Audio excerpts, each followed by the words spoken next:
හරියටම පාන්දර 3යි කවුරු හරි Taman දිහා බලාගෙන ඉන්නවා වගේ අමුතුම බයකින් එකපාරටම ගැස්සිලා ඇහැරිලා තියනවද?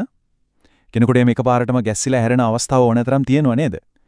අද මේ විමර්ශනයෙන් අපි කතා කරන්න යන්නේ අන්නේ අභිරහස ගැන. මේ වෙලාවට තමයි මළගියේ අය එන්නේ. එහෙමත් නැත්නම් අමනුෂ්‍යෝ සැරිසරන්නේ කියලා ශත වර්ෂ ගණනාවක් තිස්සේ ජනප්‍රවාදවල කියවෙනවා. බටහිර රටවල නම් මේකට කියන්නේ මන්තරකාරියන්ගේ හෝරාව කියලා. හැබැයි ටිකක් වෙනස් විදිහකට හිතුවොත් මේකට ඇත්තම උත්තරේ හැංගිලා තියෙන්නේ අවතාරවල නෙවෙයි අපේ ශරීරයේ තියෙන ඊටමත් ගැඹුරු ජීව විද්‍යාත්මක ක්‍රියාවලියක් ඇතුලේ. ඉතින් අපි මේ ගැන ටිකක් ගැඹුරින් හොයලා බලමු. මුලින්ම කතා කරන්න ඕනේ අපි ඇඟේ තියෙන අභ්‍යන්තර ජීවෝරලෝසුව.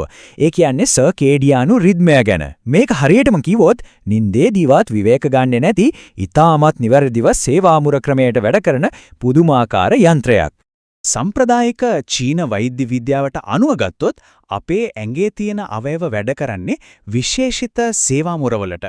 ඒ කියන්නේ ශරීරයේ විවේක ගන්න රාත්‍රී කාලෙදී තමයි මේ අවයව ඇඟ ඇතුලේ තියෙන බරපතලම පිරිසිදු කිරීම සහ සැකසීම් කටයුතු කරන්නේ. නිකමට හිතන්නකෝ මේක හරියට කර්මාන්ත ශාලාවක රෑ වැඩ මොරය වගේ වැඩක් කියලා. මෙන්න මේක තමයි ඇත්තටම සිත් ගන්නාසුලුම කාරණය. මේ අවයව ක්‍රියාත්මක වෙන කාලසටහන දිහා බැලුවොත් හරියටම පාන්දර 1 ඉඳන් 3 වෙනකම් අක්මාව ඊටා වේගයෙන් ක්‍රියාත්මක වෙලා ඇඟේ තියෙන විෂද්‍රව්‍ය අයින් කරනවා. ඊට පස්සේ හරියටම පාන්දර 3 ඉඳන් 5 වෙනකම් ඒ රාජකාරිය කෙලින්ම බාර දෙන්නේ පෙනහළු වලට. ඒ මුළු ඇඟටම අවශ්‍ය ඔක්සිජන් බෙදා හරින්න. දැන් හිතන්න රැයට ගොඩක් තෙල් තියෙන මස් වර්ග හරි අධික සීනි තියෙන බර කෑමක් කාලා නිදාගත්තොත් මොකද වෙන්නේ කියලා. අර විෂහරණය කරන අක්මාවට මේ වෙලාවට දරා ගන්න බැරි තරම් මහන්සි වෙන්න සිද්ධ වෙනව නේද? අන්න ඒ වෙලාවට අධික විදිහට වෙහෙසටපත් වෙන අක්මාව මොළයට හදිසි බොහොම කලබලකාරී පණිවිඩයක් යවනවා මට අමාරුයි මාව බේර ගන්න කියලා. අර පාන්දර 3ට එකපාරටම ගැස්සිලා ඇහැරෙන්නේ එක ප්‍රධානම හේතුවක් තමයි ඒක. ඒ වගේම තවත් දෙයක් තමයි අපි හිර කරගෙන ඉන්න හැඟීම්.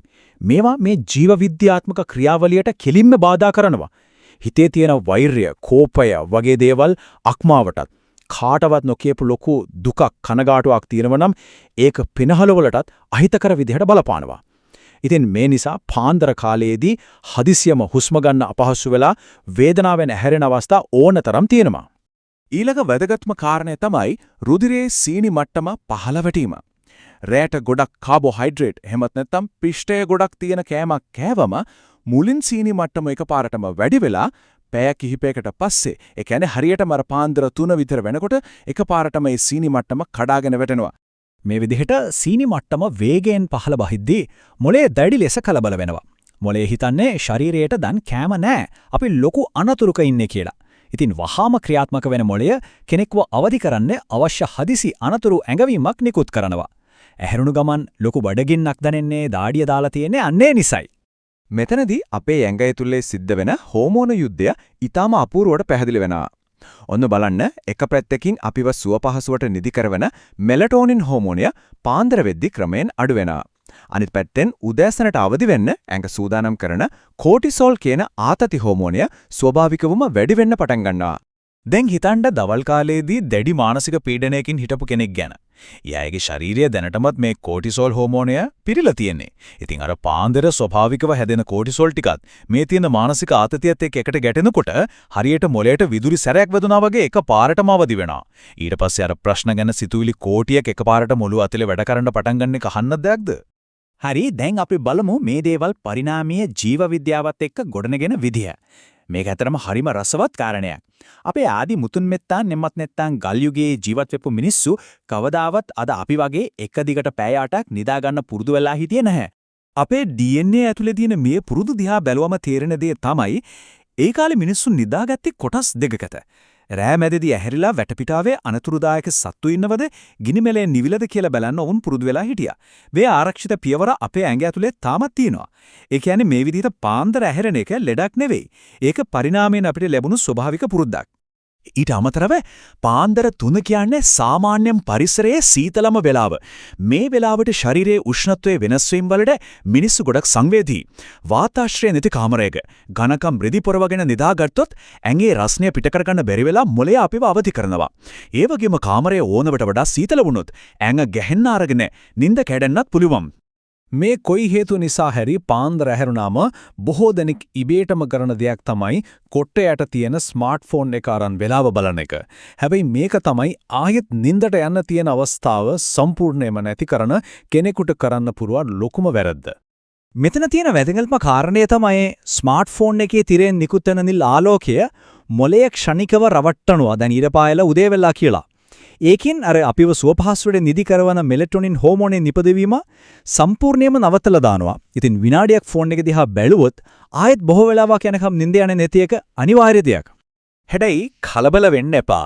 මේ සියලුම දේවල් මඟහරවාගෙන ආයෙත් ඉක්මනට සංසුන්ව නිදාගන්න ඇමරිකානු නාවික හමුදාව පවා පාවිච්චි කරන විද්‍යාත්මකව තහවුරු කරපු ඉතා සාර්ථක හුස්ම ගැනීමේ ක්‍රමයක් තියෙනවා.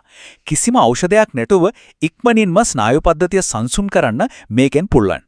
මේ හුස්ම ගැනීමේ අභ්‍යාසය හරියටම කරන්නේ මෙහෙමයි.